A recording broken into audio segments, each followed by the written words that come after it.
Nagunta tinali ang may sinandukot nga pagsaot sa mga dalaga kag soltero sa tunga sa binaylihan matapos kami nagluntad nga pagbinayluhan ay inumol sa tunga sa binaylihan sa barangay Daplas, Daocapi sa nagligad nga gabi.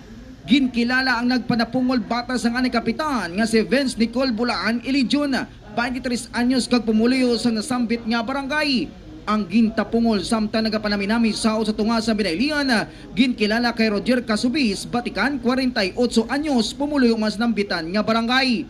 Matapos nga matapungulan, nagpadulong ini sa ospital kag nagpamedikal, samtang ang nagpadapungol nga suspek galeman nagpauli sila puluyan. Sunog kay Police Corporal Van Rick Orsos, ang gintunan amo ang daan hiliguttanon bangod sa ginaligar, duta. Bali sir, according sa aton nga victim sir, sa aton complainant is samtang gasaot sa kuno sa dance floor, gulpi lang sa kuno ginsumbag sining suspect nga wala man lang sang mga rason bala. Wala man sila sang ang commotion bago nag-start ang ilang ang insidente, wala man sang commotion na natabo.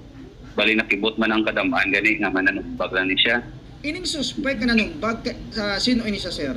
Ang suspect na nanumbag, according man sa ila sir, bata ko ni kapitan, former kapitan na atong man sa barangay kana. Sinong former kapitan sir? Si Vicente Ilijo na sir, Vicente Ilijo. Sino nga lang, sino sa ngaya bata nga nanumbag gulpi sir? Supposed to be gani sir, wala man siya sang siling ang complaint, isang case nga i-file.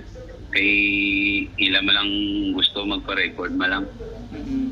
So gintagaalan namon ni sila referral sa barangay. Sila respekta si Vince Nicole Bulahan Ilijo. Sino naman sir ang ginsumbag sir sa tunga sa dance floor sir? Si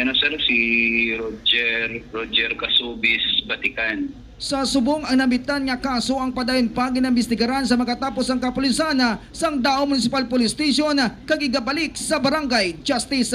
Kasama mo sa Panwas sang Dao, Radjuan.